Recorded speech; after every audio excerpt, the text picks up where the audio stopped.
Mwenyezi Mungu Subhanahu wa Ta'ala anamwamrisha mtume wake Nabii Ibrahim amchinje mwanawe. Nabii Ibrahim akamwita mwanawe na kulieleza tukio hili. Alipomweleza mwanawe tukio hili, mwanawe kwa sababu alilelewa kwenye maadili, alilelewa katika utiifu, alilelewa kujua thamani ya mzee wake.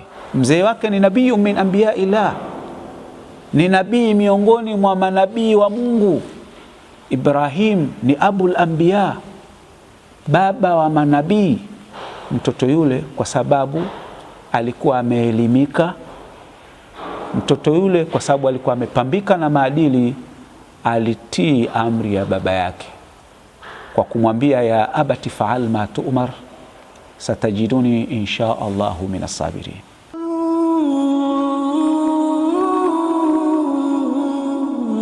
Assalamu alaikum wa rahmatullahi wa barakatuh. Alhamdulillahi rabbil alamin, wassalatu wassalam ala rasulillahi sallallahu alayhi wa sallam as-sadiqil amin wa ala alihi wa ashabihi ajma'ina, amma ba'd. Yaqulu al-Mawla subhanahu wa ta'ala fi muhkami kitabihi al-aziz al-hakim, falamma aslama wa tallahu liljabin wa nadaynahu an ya Ibrahim qad saddaqta ar-ru'ya inna kadhalika najzi al-muhsinin. Sadaqallahu al-azim. Ndugu zangu katika imani, ndugu zangu watazamaji, baada ya kumshukuru Mwenyezi Mungu Subhanahu wa Ta'ala na kumwombea ziada ya rehma na amani Bwana Mtume Muhammad sallallahu alayhi wasallam, kwa mara nyingine tumekutana katika masiku haya matukufu, masiku ya ashri Dhulhijja. Ndugu zangu katika imani, kwenye maisha yanatokea mambo mengi, yako mazuri na mabaya, na yale mazuri yanakuwa ni mambo ya kupigiwa mfano kwenye maisha, yanakuwa ni mambo yenye kuhamasishwa watu wayafanye yale mazuri. Na siku zote kwa kawaida, kwa jamii iliyokuwa makini, iliyokuwa imara, siku zote mambo mabaya yanayotokea katika jamii tuna kila sababu ya kuyakemea na kuwaelekeza wanajamii wote kwa ujumla, kila mmoja kwa nafasi yake, kuepukana na mambo ambayo hayafai, mambo yalikuwa mabaya.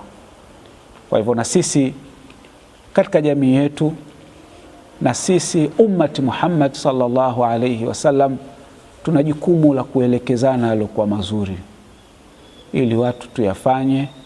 Tuna jukumu la kuhamasishana kutenda yaliokuwa mema mazuri ili watu wayafanyie kazi, kama vile tulivyokuwa na jukumu la kutanabahisha watu mambo ambayo ni hatari katika maisha ya mwanadamu, hatari katika mustakbal wa jamii, hatari katika mustakbal wa umma wowote ambao kipaumbele chake ni ustawi wa mambo na maendeleo.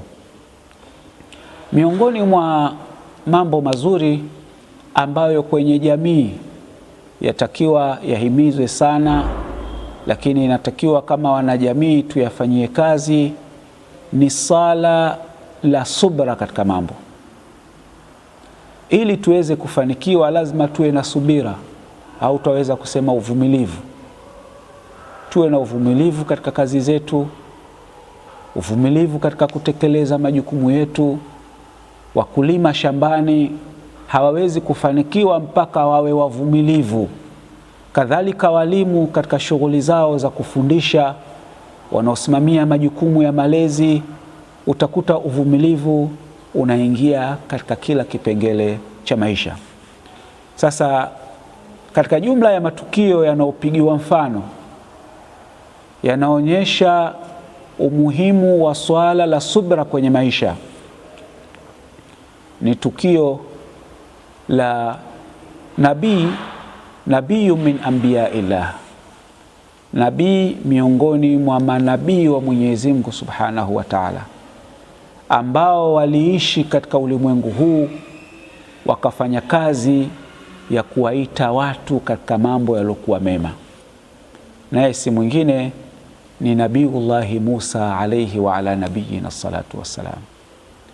Nabiullahi Musa alipewa utume na akatekeleza jukumu lake hilo la utume, pamoja na vikwazo alivyokutana navyo kwa Firauni havikumfanya aishie kati katika kutekeleza jukumu lake, lakini kwa sababu alipambika na subra, hatimaye mwisho wa yote akaibuka mshindi. Mwenyezi Mungu akamzamisha Firauni na jeshi lake. Lakini pia katika jumla ya mambo ambayo kwenye jamii yatakiwa yathaminiwe na yahamasishwe ni swala zima la kusimamia malezi yaliyokuwa bora kwa vijana wetu. Vijana wapambike na tabia zilizokuwa nzuri, kwanza waelimishwe, lakini baada ya kuelimishwa bila kusahau maadili yaliyokuwa mema. Na hili tunalisoma kwa Nabiullahi Ibrahim alayhi wa ala nabiyina salatu wassalam. Yeye alisimamia malezi ya mwanawe Ismail mpaka Ismail akawa katika watoto wema, watoto watiifu, utiifu ambao ulimfikisha mahala hata baba yake Nabiullahi Ibrahim alivyopewa amri na Mwenyezi Mungu Subhanahu wa Ta'ala kwa kusema, inni ara fil manami anni adhbahuka fandhur madha tara. Manabii ndoto zao ni wahi, manabii ndoto zao ni ufunuo wanaopewa na Mwenyezi Mungu Subhanahu wa Ta'ala. Kwa hiyo hii ilikuwa ni amri. Mwenyezi Mungu Subhanahu wa Ta'ala anamwamrisha mtume wake Nabii Ibrahim amchinje mwanawe. Nabii Ibrahim akamwita mwanawe na kulieleza tukio hili. Alipomweleza mwanawe tukio hili, mwanawe kwa sababu alilelewa kwenye maadili, alilelewa katika utiifu, alilelewa kujua thamani ya mzee wake. Mzee wake ni nabii min anbiya ilah, ni nabii miongoni mwa manabii wa Mungu. Ibrahim ni abul anbiya, baba wa manabii. Mtoto yule kwa sababu alikuwa ameelimika, mtoto yule kwa sababu alikuwa amepambika na maadili, alitii amri ya baba yake kwa kumwambia, ya abati faal ma tu'mar satajiduni insha Allahu minas sabirin. Kwa mnasaba huo, ndugu zangu mnaofuatilia kipindi hiki, ndio tunapata utukufu wa masiku haya 10 ya mwezi huu wa mfungo 3, al-ashru dhil-hijja. Wanazuoni wanayaita hivyo al-ashru dhil-hijja, masiku 10 ya mwezi wa mfungo 3. Katika Qur'ani tukufu Mwenyezi Mungu ameeleza utukufu wa masiku haya na thamani ya masiku haya pale aliposema, a'udhu billahi minash shaitani rajim, wal fajri wa layalin ashr. Na apa kuwapia wakati wa alfajiri, na naapa kuyapia masiku 10 ya mwezi wa mfungo 3.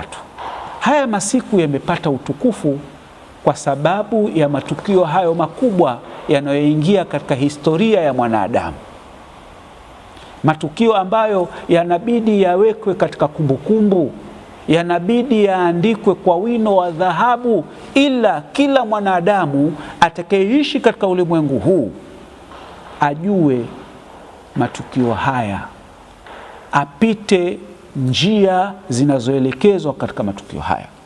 Zahmidi TV.